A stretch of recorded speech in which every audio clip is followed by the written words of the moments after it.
Sintonize Rádio Maria 89.6, a rádio da mamã, a rádio da mamã. Auditório da Rádio Maria Angola, são 12 horas e 31 minutos. Agora sim, vamos acompanhar a comunicação feita a partir daqui. Boa tarde a todos, senhores jornalistas, representantes de vários órgãos de comunicação e várias redes ou plataformas de comunicação. Sois bem-vindos a este nosso encontro já tradicional no fim das nossas assembleias. Esta a última deste ano, na qual, como sempre, partilhamos as nossas responsabilidades como bispos nesta igreja, como alguém que na simplicidade é colocado como pastor e guia espiritual do povo de Deus nos dias em que vivemos. E ao mesmo tempo refletimos sobre a vida da nação, pois a igreja vive num contexto humano, vive num contexto social, vive num contexto cultural, vive nas circunstâncias dos homens de cada tempo e de cada lugar. E como membros vivos desta mesma sociedade, não podemos deixar de partilhar das alegrias, das esperanças e dos sonhos dos nossos concidadãos. É o exercício da nossa cidadania, num modo diferente, mas com toda a legitimidade que a Constituição nos dá e o ser cidadãos nos oferece e proporciona. Como vedes, temos aqui uma composição da mesa diferente daquilo que foi nos últimos anos. É a nova direção da Conferência Episcopal, que apresento desde já, Sr. Dom José Manuel Imbamba, arcebispo de Saurimo, foi eleito e querido como presidente da CEAST, Conferência Episcopal de Angola. É o novo presidente da CEAST. Dom Stanislau Marques Sindecassi, à sua esquerda, é o novo vice-presidente da Conferência Episcopal de Angola, bispo do Dundo. À esquerda está Dom Belmiro Cuicas Chisenguete, que está em contacto convosco de forma mais frequente, entre uma assembleia e outra. Foi confirmado nas funções de porta-voz da Conferência Episcopal de Angola e Santo Tomé. É a palavra autorizada nas questões que dizem respeito à Conferência Episcopal, no intervalo de uma e outra conferência e no decorrer das nossas conferências. Posto isto, nós vamos começar pela leitura do comunicado, que será feita por Dom Belmiro Cuicas Chisenguete, seguindo-se depois uma sessão de perguntas e respostas. De novo, bem-vindos.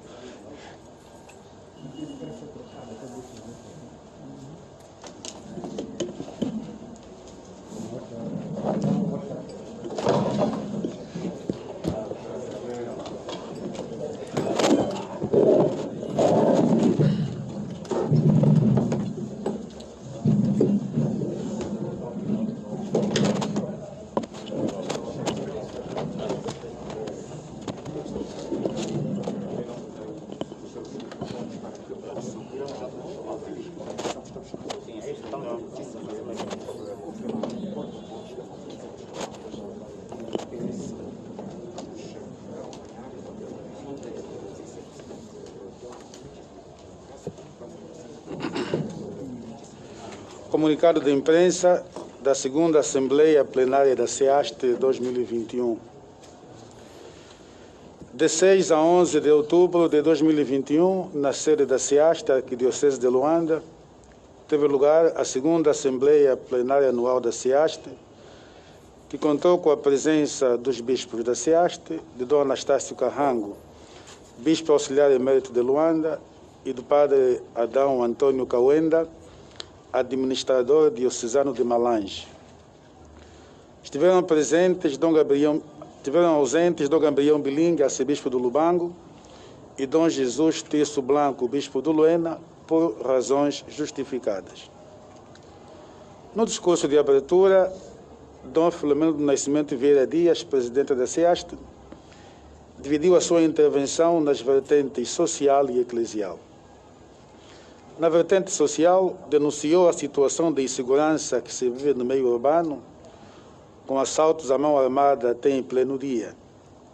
Mais de 60 instituições das dioceses de Luanda, Cachito e Viana foram assaltadas, havendo necessidade de se aprimorar o papel da polícia na defesa dos cidadãos. Registra-se com tristeza a vandalização de bens públicos, sinal claro da perda de valores. O ambiente político está cada vez mais nebuloso, sendo um momento que precisa de responsabilidade, equilíbrio, moderação e sabedoria, pois a política é a arte de entender-se bem. Na vertente social, Dom Filomeno falou do Outubro Missionário, oportunidade para repensar a nossa disponibilidade pastoral, que deve acompanhar o crescimento demográfico e tornar-se de proximidade. Saudou a oportunidade do sínodo aberto pelo Papa Francisco no dia 10 de outubro, cuja temática, uma igreja sinodal, comunhão, participação e missão, deverá empenhar a nossa vida eclesial nos próximos 2 anos, mas com maior intensidade na fase diocesana, que será aberta no dia 17 de outubro e se prolongará até o dia 11 de abril de 2022. Saudou a eleição de Dom Luziz Laquiala para arcebispo de Malange, tendo enaltecido o bom trabalho pastoral desenvolvido na Diocese do Sumbe e augurado um bom desempenho pastoral e missionário na nova missão. Estando em fim de mandato, depois de 6 anos na presidência da SEASTE, Dom Filomeno agradeceu a todos pela colaboração recebida, garantindo o seu inequívoco apoio para a nova direção da conferência. Ponto 1. Eleições. Tendo terminado o mandato da atual direção, a Assembleia procedeu à eleição da nova direção para o triênio 2021-2024, tendo sido apurados os seguintes resultados. Direção: Dom José Manuel Imbamba, presidente da SEASTE. Dom Stanislau Marques Chindecasse, vice-presidente. Dom Maurício Agostinho Camuto, secretário-geral. Dom Luziz Laquiala, secretário-geral adjunto. Conselho Permanente: Dom José Manuel Imbamba, Dom Stanislau Marques Chindecasse, Dom Maurício Agostinho Camuto, Dom Luziz Laquiala, Dom Filomeno do Nascimento Vieira Dias, Dom Zeferino Zeca Martins, Dom Gabriel Bilingue, Dom Almeida Canda, Dom Manuel Antônio dos Santos, Dom Pio Ipunhati e Dom Belmiro Cuica Xissenguete. Conselho Econômico: Dom José Manuel Imbamba, Dom Maurício Agostinho Camuto, Dom Zeferino Zeca Martins e Dom Filomeno do Nascimento Vieira Dias. Comissões Episcopais: Comissão Episcopal da Pastoral Bíblica, Dom Dionísio e Silenapo, presidente. Comissão Episcopal do Clero, Seminários e Doutrina de Fé, Dom Filomeno do Nascimento Vieira Dias, presidente e responsável direto pelo clero. Dom Pio Ipunhati, vice-presidente e responsável direito pelos seminários e doutrina da fé. Comissão Episcopal da Pastoral Social, Caritas, Saúde e Pastoral da Criança. Dom Stanislau Marques Chindecasse, presidente e responsável direito pela Caritas e Saúde, e Dom José de Queiroz Alves, vice-presidente e responsável direito pela Pastoral da Criança. Comissão Episcopal de Justiça, Paz e Migrações, Dom Gabriel Bilingue, presidente e responsável direito pela Justiça e Paz, Dom Zeferino Zeca Martins, vice-presidente e responsável direto pelas migrações. Comissão Episcopal do Laicado, Família e Vida, Dom Emílio Sumbelelo, presidente e responsável direto pela Família e Vida. Dom Dionísio Silenapo, vice-presidente e responsável direto pelo Laicado. Comissão Episcopal de Liturgia, Santuários e Ecumenismo, Dom Luziz Laquiala, presidente e responsável direto pela Liturgia e Santuários. Dom Vicente Carlos Chiazico, vice-presidente e responsável direto pelo Ecumenismo. Comissão Episcopal da Cultura e das Comunicações, Dom Antônio Francisco Jaca, presidente. Comissão Episcopal da Educação Cristã, Catequese, Escolas Católicas, Dom Joaquim Nhanganga Tchombe, presidente e responsável pelas Escolas Católicas. Dom Almeida Canda, vogal. Dom Leopoldo Ndacalaco, vice-presidente e responsável direito pela catequese. Comissão Episcopal da Pastoral Juvenil Universitária, Escutismo e Vocações, Dom Belmiro Cuica Xissenguete, presidente e responsável direito pela Pastoral Juvenil Universitária e Escutismo. Dom Almeida Canda, vice-presidente e responsável pelas vocações. Conselho Episcopal para a Universidade Católica de Angola, Dom José Manuel Imbamba, Dom Filomeno do Nascimento Vieira Dias, Dom Zeferino Zeca Martins e Dom Belmiro Cuica Xissenguete. Delegados da CIAST, Vida Consagrada, Dom Leopoldo Ndacalaco, Imbisa e Secam, Dom Dionísio Silenapo. Obras Missionárias Pontifícias, Dom José Nambi. Porta-voz da CIAST, Dom Belmiro Cuica Xissenguete. Responsável pelo acompanhamento do Acordo Quadro, Dom Emílio Sumbelelo.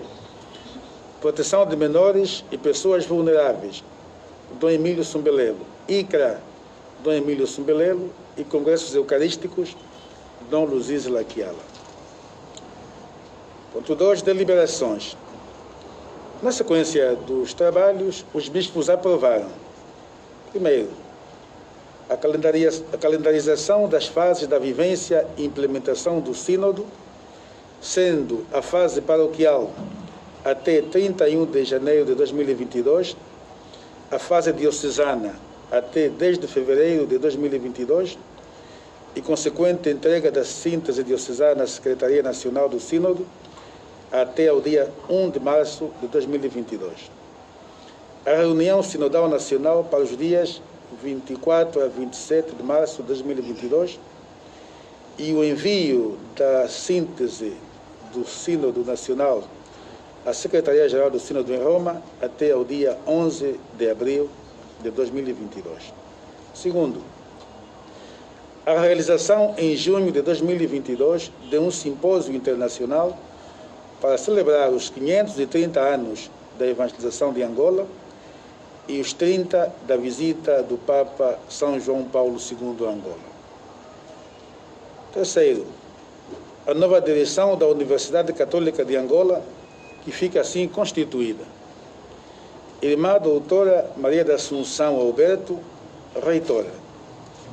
Doutora Márcia Nijolé Laganga da Costa de Brito, vice-reitora para a área acadêmica. Doutor Benja Satula, vice-reitor para a investigação e extensão universitária. Padre Doutor Apolinário Lemucinda, do clero da Diocese de Ungiva, secretário-geral. Quarto, a nomeação do Padre Augusto Ipalanga, do clero da Diocese do Amo, para o cargo de diretor-geral da Rádio Eclésia, e do Frei Antônio Estevão, da Ordem dos Pregadores, para o cargo de diretor de informação da mesma rádio. Quinto, a continuação do caminho para a integração à Faculdade de Teologia da Universidade Católica de Angola dos cursos de Teologia dos Seminários Maiores de Luanda, Sumbe e Lubango. Sexto, a realização da Jornada Nacional da Juventude, Ombaca 2022, de 10 a 13 de novembro de 2022, na Diocese de Benguela. Conclusões e recomendações. Primeiro, empenho de todas as forças vivas da Igreja no Sínodo convocado pelo Santo Padre. Na análise da situação do país, os bispos constataram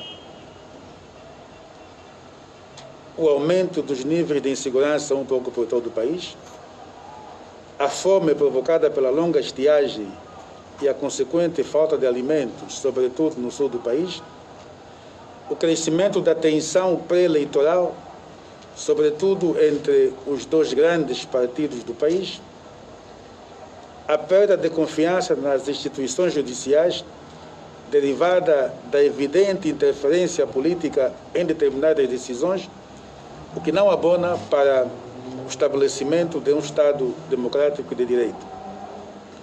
A crescente inflação, que diminuiu o poder de compra dos cidadãos.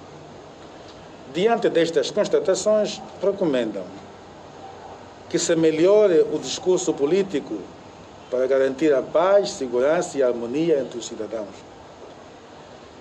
A melhoria da capacidade de resposta dos órgãos policiais com meios que permitam melhor mobilidade e estímulo para os agentes. Sugerem a declaração do estado de emergência no sul do país para permitir a ajuda da comunidade internacional. Que o PIN priorize programas de combate à fome e à pobreza. Que haja um esforço de salvaguardar o Estado democrático de direito, mantendo a independência dos poderes executivo, legislativo e judicial. Audiências e celebrações. Ao longo dos trabalhos, os bispos receberam em audiência Padre Jerônimo Cainga e Padre Manuel Calengue, membros da Comissão Episcopal do Clero e Seminários, Dr. Miguel Gaspar, da Pastoral da Saúde, a delegação da UNITA, liderada pelo seu presidente Adalberto Costa Júnior, Dr. Laurindo Mis Viagem e Dr. Orlando Matondo Faustino, da Universidade Católica de Angola, o grupo de técnicos da AGT em missão de formação sobre os benefícios fiscais advenientes da aplicação do Acordo Quadro entre Angola e a Santa Sé, o Padre Fausto Rosário de Carvalho, das Obras Missionárias Pontifícias, os membros do Conselho Superior da Magistratura, a irmã Rita do Rosário, superior provincial das Irmãs de São José de Cluny, e a doutora Andrea Baltazar, coordenadora do projeto Pro Futuro. Finalmente, os bispos congratularam-se com o modo como decorreram as eleições presidenciais em São Tomé e Príncipe e auguraram o novo presidente da República Democrática de São Tomé e Príncipe, engenheiro Carlos Villanova, um desempenho frutuoso e pacífico do seu cargo. Luanda, 11 de outubro de 2021, os bispos católicos de Angola e São Tomé.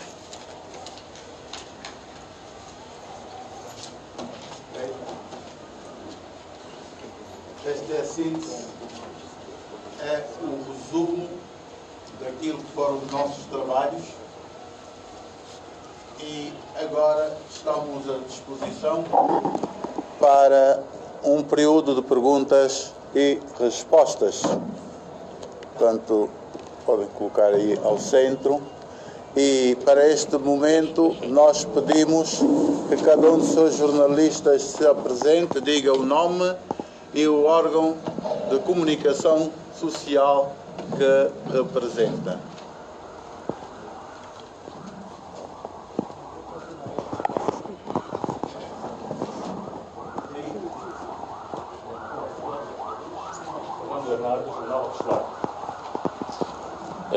Eu tenho aqui algumas perguntas, né? Se me pudessem dar mais tempo, farei mais outras, mas ia começar. Como os bispos avaliam os 4 anos da governação do presidente João Lourenço? A segunda, a divisão administrativa que se pretende, as províncias de Luís, Malange, Conde Cubango, Mochico, Lundas, obriga o Papa a nomear novos bispos. Por outro, Benguela e Huila também já solicitaram a criação de novas dioceses. Dom Filomeno, na abertura desse evento, falou da delinquência e, na seguida, houve assaltos em 2 seminários e, na sequência, a polícia repostou a mensagem do seu bispo. Como é que os bispos encaram essa situação? A outra, como está o caso do padre detido em Benguela, acusado no caso da centralidade? São essas perguntas que eu tinha a colocar. É do Novo Jornal. Eu gostaria de saber dos senhores bispos por que é que a SIAST pede que se declare estado de emergência no sul de Angola, uma vez que o Executivo diz que tudo está controlado e tem feito esforço no sentido de medicar a situação, ou de controlar a situação. Respondo pelo nome de Orlando Luiz.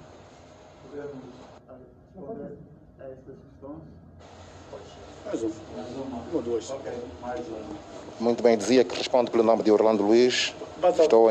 Estou Orlando Luiz, repórter da Palanca TV.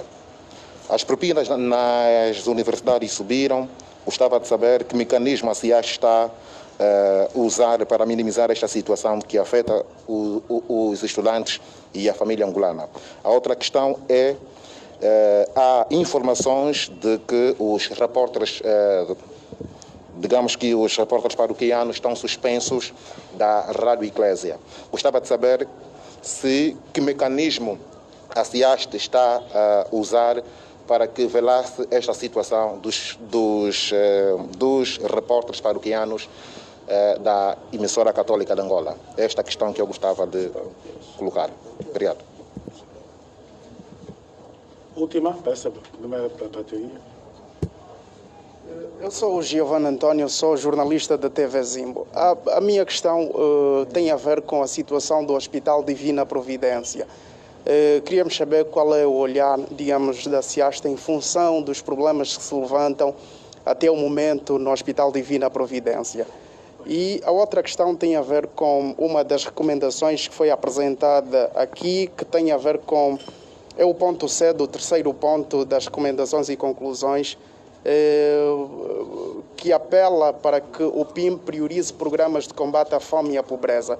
Afinal de contas, o governo também tem um programa de combate à fome e à pobreza e tem também o PIM.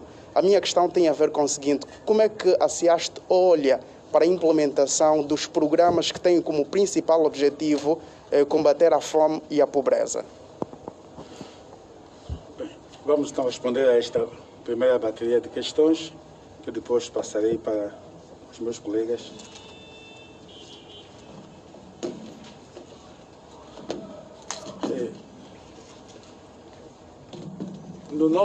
Na nossa Assembleia não nos debruçamos sobre a avaliação dos 4 anos de desempenho do chefe de Estado.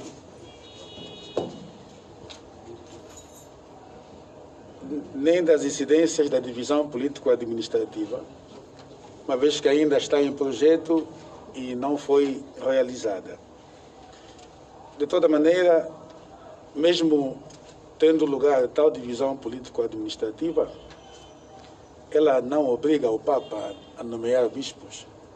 A Conferência Episcopal é que terá de apresentar ao Papa as sugestões para a criação de novas dioceses, tal como já o fizemos em plenárias anteriores. Levantamos um novo mapa de dioceses a nível do país, tanto em Benguela como no Lubango, e foi enviado como proposta à Santa Sé para dar alguma resposta. E, portanto, caso venha a acontecer tal divisão político-administrativa, nós agiremos em conformidade. E enquanto não tem lugar a criação de novas dioceses, haverá mecanismos para que não haja um vazio de liderança religiosa nestes lugares. Em relação aos assaltos, penso que isso não é novidade para ninguém, que vivemos a nível das nossas cidades, sobretudo de Luanda, umas situações de insegurança bastante graves. Os assaltos multiplicaram-se. E claro que essa multiplicação de assaltos obriga-nos efetivamente a tomar uma palavra, até porque muitas das nossas instituições e como foi referido há pouco tempo, 2 das quais foram até assaltadas depois da nossa, ou durante a nossa plenária. E, portanto, aquilo que nós pedimos no nosso comunicado final é que a polícia tenha capacidade de mobilidade para poder fazer a cobertura naquilo que toca a sua responsabilidade.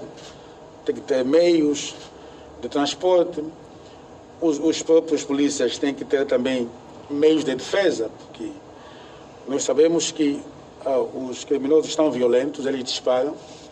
É preciso meios de segurança que ajudem também a proteger a vida dos próprios polícias. E, portanto, o que se pede, então, é esse aprimoramento da capacidade de resposta das nossas autoridades policiais. Em relação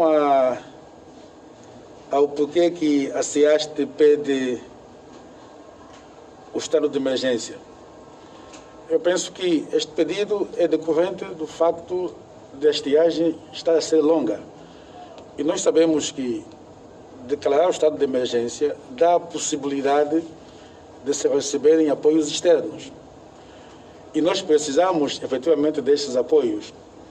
E é preciso não, digamos assim, confundirmos a fome com a questão política.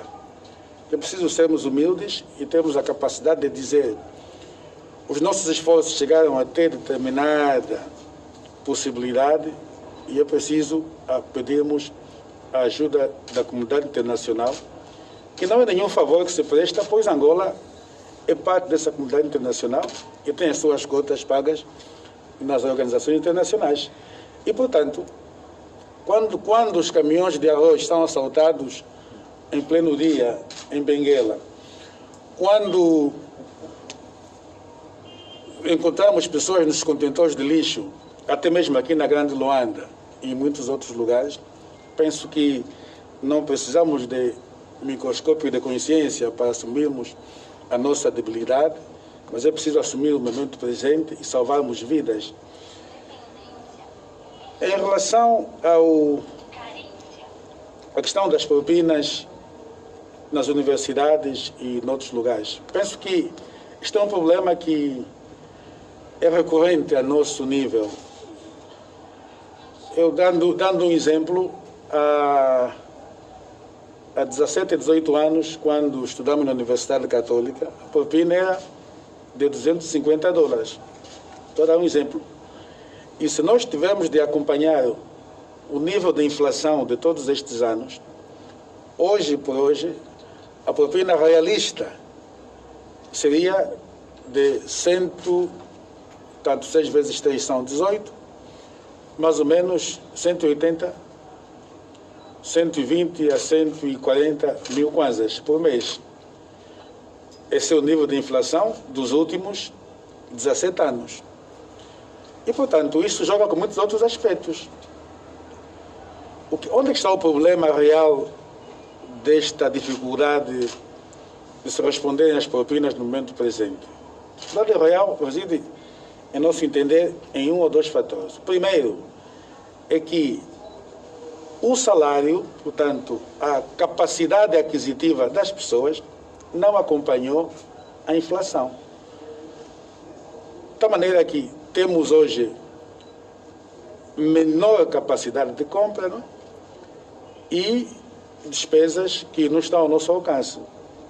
E também sabemos que para que se tenha uma boa qualidade de ensino, é preciso que os professores sejam bem remunerados, para não serem turbodocentes a ponto de se brincar com a intelectualidade, sem tempo para investigação científica e repetindo conteúdos sem aprofundá-los. E, portanto, esta subida atual das propinas é aquela possível para que as universidades, que são privadas, possam respirar o mínimo e satisfazerem as necessidades acadêmicas e intelectuais daqueles que as buscam. Porque é preciso tomar em linha de conta que a universidade não é a continuação de uma 13ª ou 14ª, mas é lugar de pesquisa, investigação e até de transformação social. Se nós olharmos para nossas universidades, elas produzem, por enquanto, pouco conhecimento, pouco desenvolvimento, dadas mesmo as limitações advenientes da situação conjuntural que vivemos e talvez da falta de investimento que se tenha dado a elas. Quanto à questão da priorização do PIME no combate à fome e à pobreza, é verdade que existe um programa de combate à fome e à pobreza. A pergunta que se coloca é qual é a sua abrangência? E nós temos que fazer a escolha de sobrevivência. Preferimos a betonização do país, ou seja, a construção de infraestruturas vendo as pessoas mortas de fome, ou devemos priorizar primeiro o alimento e a subsistência das pessoas para que depois estas possam desfrutar dos ganhos da paz ou do desenvolvimento? O princípio latino é claro: primo vivere, deinde filosofar. Primeiro a vida, depois vem tudo. E, portanto, quando a fome aperta, é preciso parar o cimento para dar alimento às pessoas.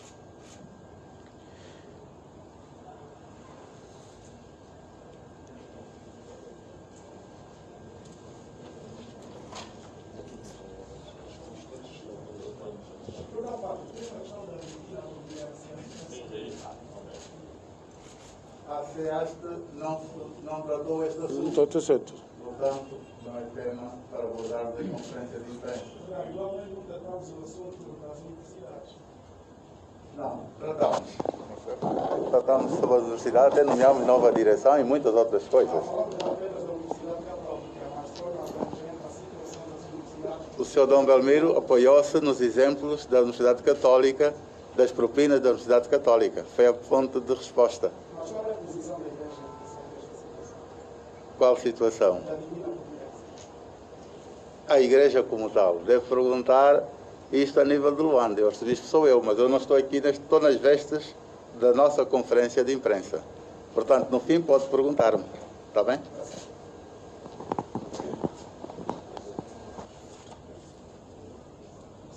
Mais alguma questão?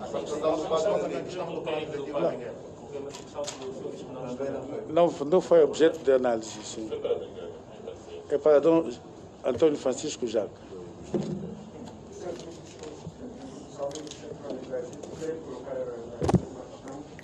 Gostava de saber, com antecipação da construção do hospital da Universidade de Caxias, falou-se dessa situação já há algum tempo, mas também sobre a Basílica da China. Há uma última questão sobre a qual os bispos já se debruçaram, que tem exatamente a ver com a TV Eclésia. Nós vemos aqui a paróquia virtual a transmitir quase sempre todos os grandes eventos da Igreja Católica, mas para quando, de facto, uma TV Eclésia, para que os cidadãos, os católicos todos e não só, possam acompanhar, portanto, as atividades da Igreja, as missas e outras atividades da Igreja. Responde. Vai colocar uma questão? Vítor Presley, Paróquia Virtual. Senhores bispos, hoje a pastoral nas redes sociais já é um facto. A minha questão é o que é que a SEAST ou os senhores bispos pensam fazer no sentido de tirar o melhor proveito possível deste recurso.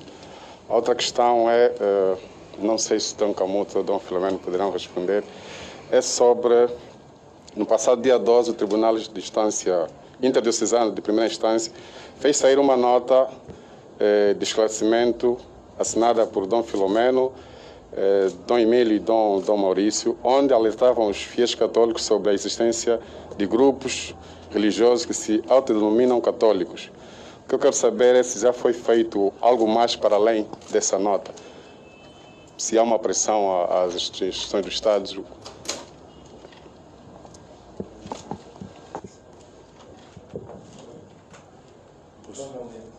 Sim, sim. Em relação ao Hospital Universitário de Caxito, debruçamos sobre essa questão na relação que tivemos com a Universidade Católica Neste momento, os trabalhos estão parados porque, em consequência da pandemia que vivemos, grande parte daqueles que seriam os implementadores do projeto estão com dificuldades para dar um arranque. Mas quando tivermos, tanto condições para arrancar, arrancaremos. Para já não. Quanto à questão da Basílica da Mushima, nós sabemos que é uma questão que foi apresentada pelo governo, primeiro na visita do Papa Bento XVI, em março de 2009, e depois na visita de João Paulo II, de Bento XVI em 2009, e depois foi apresentada a maquete. Depois foi apresentada a mesma maquete ao Papa Francisco em Roma em 2014. E depois, ultimamente, tivemos tanto a informação do governo atual, liderado por Sua Excelência o senhor João Manuel Gustavo Lourenço, nosso presidente, tanto que prometeu o início da construção dessa basílica, tanto no encontro que tivemos em março de 2020, como depois ouvimos muito recentemente nas notícias que tal desiderato estava a ser, digamos assim, ou estava para ser alcançado. Estamos só à espera do início das obras para depois podermos desfrutar desta promessa que já vai há mais de 12, 13 anos. Portanto, este é um aspecto. A resposta a esta questão não depende de nós, deve ser feita, portanto, aos órgãos competentes do Estado, que são aqueles que fizeram a promessa para a realização desta empreitada. A TV Eclésia é um projeto nosso, é um pensamento, é uma vontade expressa já há algum tempo por nós, e Dom Jesus Terço Blanco tem sido aquele que tem andado um pouco atrás deste projeto em nome da conferência, sendo ele o responsável, na autora, pela comunicação da Igreja, e, portanto, vamos ter paciência para que os passos possam ser dados, a fim de que, quando tiver de ser lançada, seja com a qualidade razoável para ser consumida pelos telespectadores, ou por aqueles que vão assistir. Em relação à pastoral nas redes sociais, hoje muitas dioceses já têm as suas páginas em determinadas plataformas e penso que fazem o que podem para já. Agora, obviamente que a criatividade de cada diocese, de cada bispo e também dos leigos que entendem estas matérias deve sempre ajudar a propiciar um melhor serviço. E como sabe, hoje, grande parte daqueles que fazem um pouco de pastoral nas redes sociais esbarram sempre com a qualidade da nossa internet, que apesar de ser das mais caras do mundo, é das menos eficazes. E, portanto, como está em curso já há muitos anos a ligação do cabo de fibra óptica para a melhoria da qualidade do sinal de internet, oxalá tal cabo chegue, a fim de que se melhore também a qualidade dos serviços que se podem prestar, até com meios muito simples. Quanto à questão dos grupos que se declaram católicos, nós sabemos que cada igreja tem a sua denominação, tem os seus símbolos, tem as suas vestes, tem a sua identidade própria. Se quer imitar a identidade da Igreja Católica, entra na Igreja Católica, as portas estão abertas. Se quer ser pentecostal, tem o ramo pentecostal, se quer ser evangélico, também está à vontade.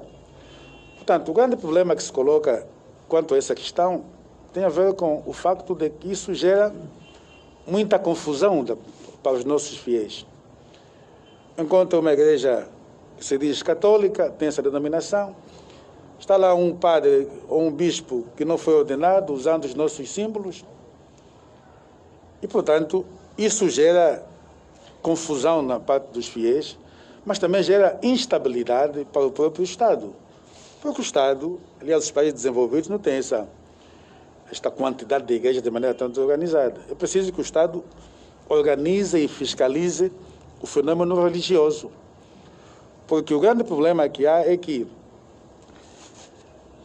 a espiritualidade das pessoas, a vida interior das pessoas, entregue nas mãos de manipuladores e fanáticos, sem formação, são um grande risco para a paz social. E nós vivemos há bem pouco tempo o fenômeno de igrejas que vem feitiço por todo lado, vem igrejas pesadas por todo lado, vem desgraça por todo lado. E ameaçando a estabilidade das pessoas, muitos perderam os seus bens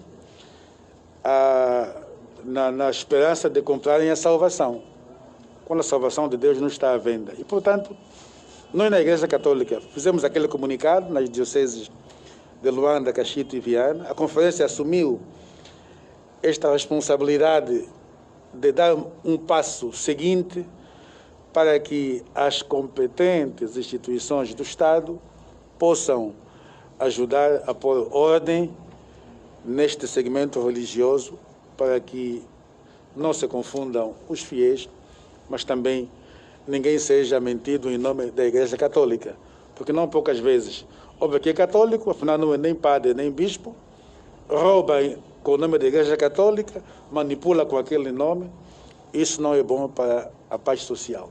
E, portanto, nós daremos o passo seguinte para interpelarmos as instituições de direito, a fim de que coloquem ordem, digamos assim, no nosso contexto social.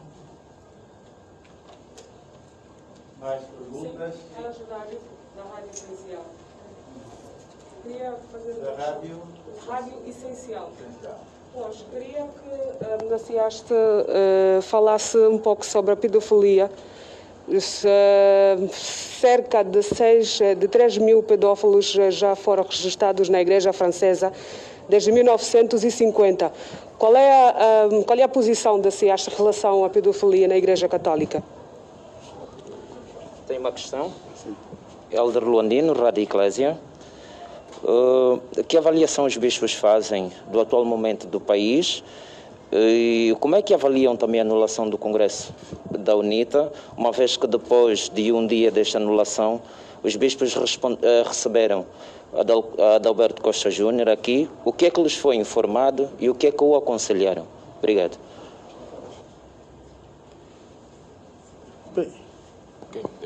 Eu sou jornalista Mateus da Rádio Nova. A pergunta é dirigida ao novo presidente da CIAST. Quais são os novos desafios do presidente em relação à responsabilidade social da Igreja? Obrigado. Ok, então com este ciclo de perguntas fechamos a nossa conferência de imprensa. Sr. Dom Carolino, por favor. Sim. E a última Para responder. Okay. A questão da pedofilia, estamos a falar de 3 mil pedófilos e há muitos mais. Agora é preciso estabelecer um elemento que é importante, que às vezes ofusca a realidade deste facto. A pedofilia não faz parte da identidade da Igreja Católica. Ponto número 1. Ponto 2. Há pedófilos jornalistas, há pedófilos médicos, há pedófilos nas famílias, há pedófilos em todo lado. Há pedofilia no desporto e em todos os quadrantes da vida. Simplesmente, a Igreja foi das poucas instituições a nível mundial, para não dizer a única, não tenho conhecimento de outra, que assumiu a existência deste mal no seu seio e criou regras para a sua eliminação, ou pelo menos para a sua prevenção. Nós mesmos, aqui a nível da Conferência Episcopal, temos um documento regulador de pedofilia. Instituímos nesta conferência um representante oficial para a proteção de menores.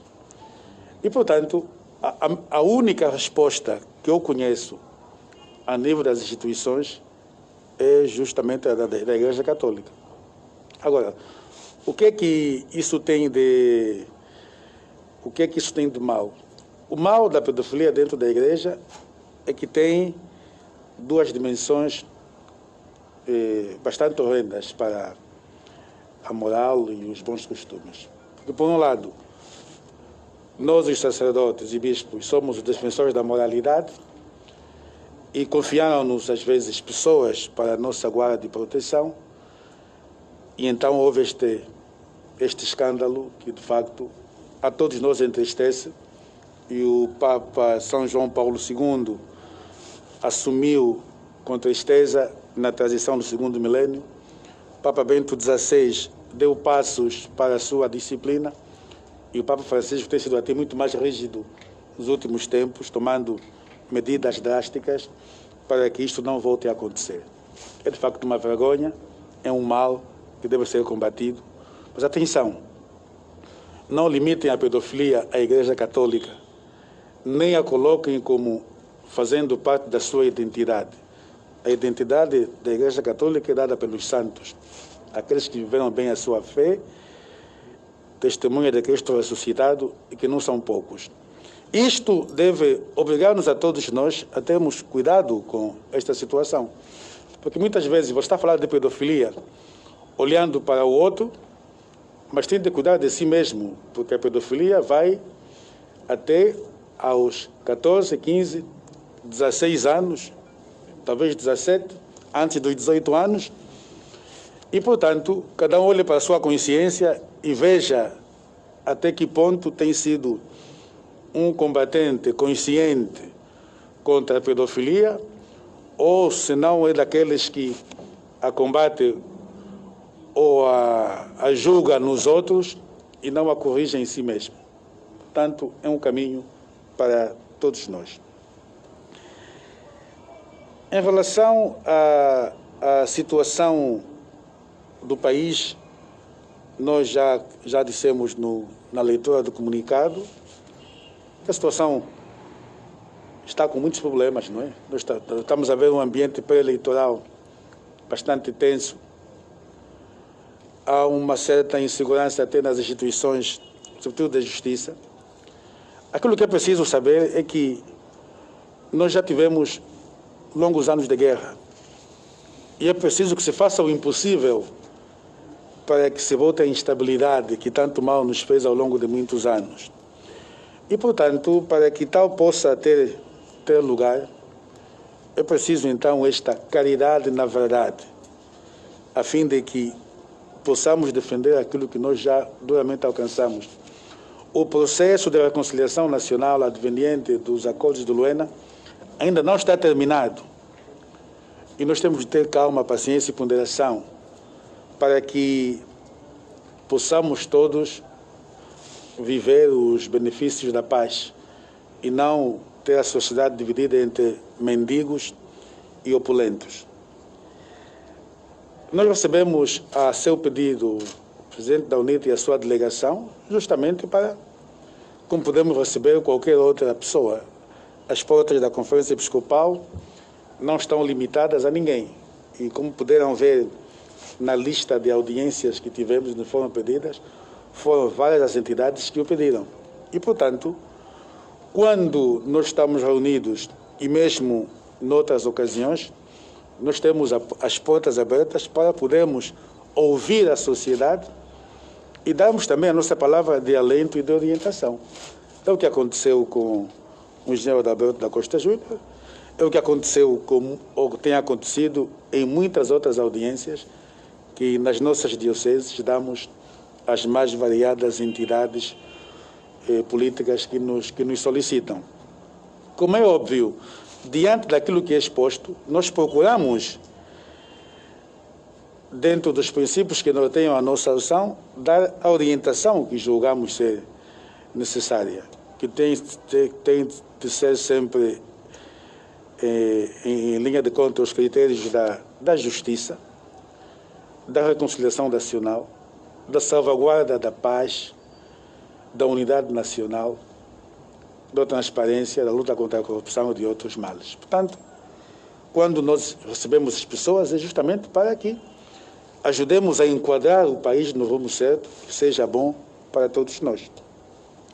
Eu peço a palavra ao presidente da nossa conferência para responder a pergunta.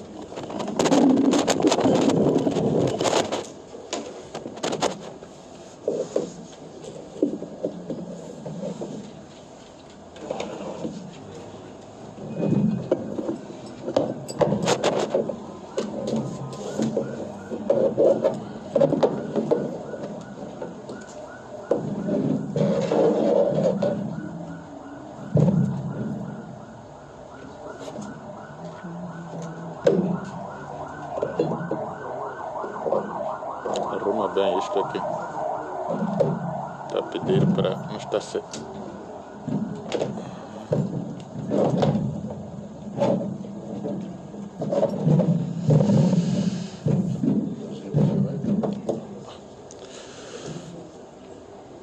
Então queria saudar em primeira mão a todos os caros jornalistas que conosco têm caminhado, têm trabalhado, e graças ao vosso trabalho, as nossas mensagens, os nossos apelos têm chegado a todos os recantos do mundo.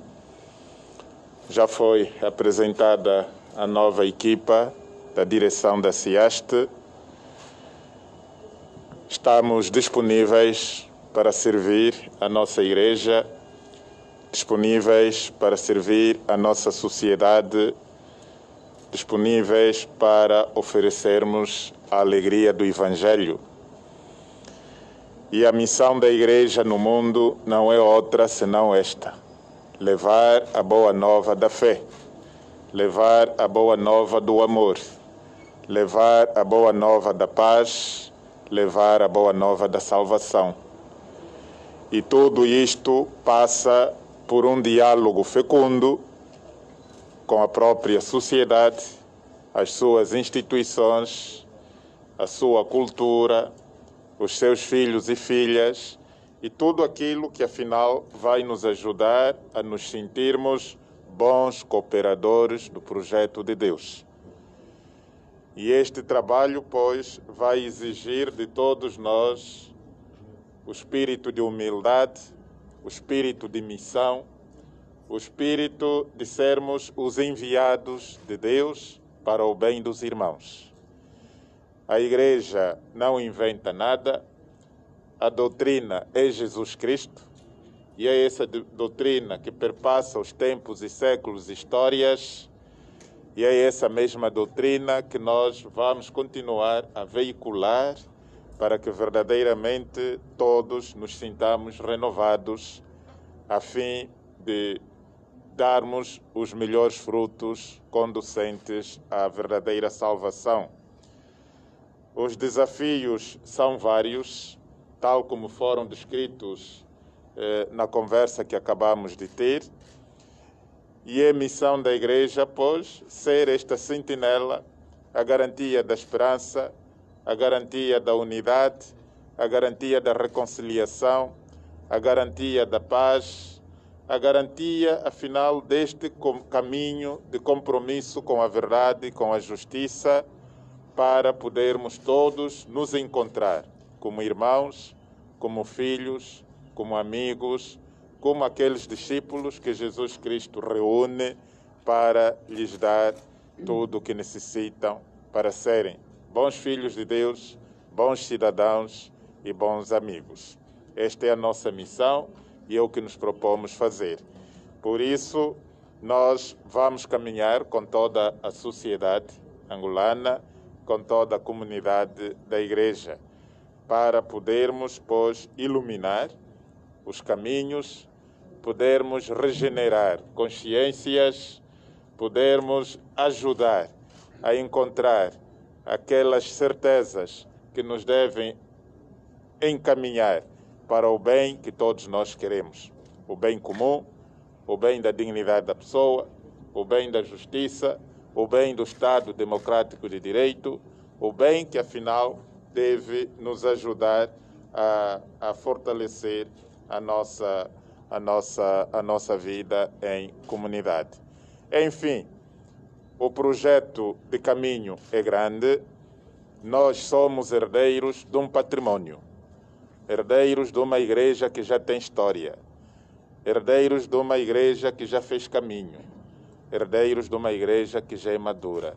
Por isso, aproveito também agradecer à equipa que nos deixa este legado e nos dá esta grande responsabilidade, pelo seu desempenho, pela ajuda que vai continuar a nos dar, pelos conselhos que vai continuar a nos dar, para que nos sintamos um só corpo em marcha, um só corpo que se anima sob a ação do Espírito Santo para galvanizar, para encorajar, para motivar os irmãos em busca da verdadeira pátria, aquela pátria onde todos nós nos sintamos um só, onde todos nós trabalhemos para o mesmo ideal, onde todos nós aprendamos a conviver na diferença, onde todos nós, afinal, continuemos a louvar a Deus, nosso Pai, e a base da nossa felicidade.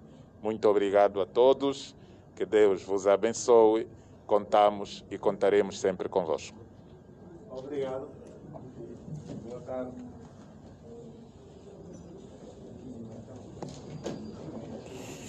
Simba.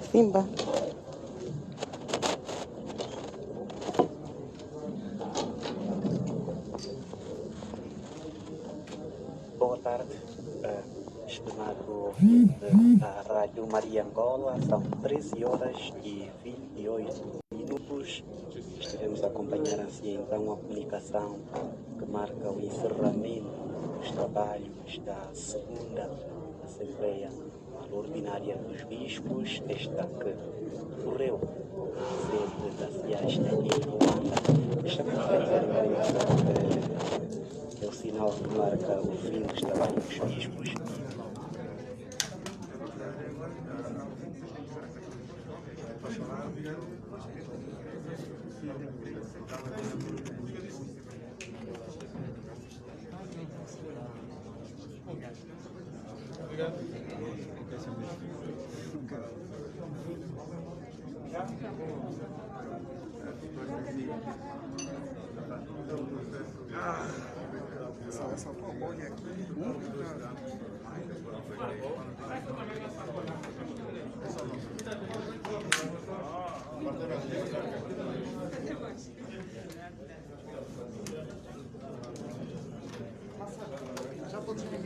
Já posso?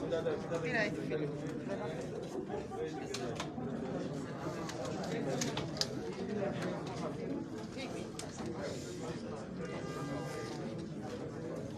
Masaki, qual é o número da TVU?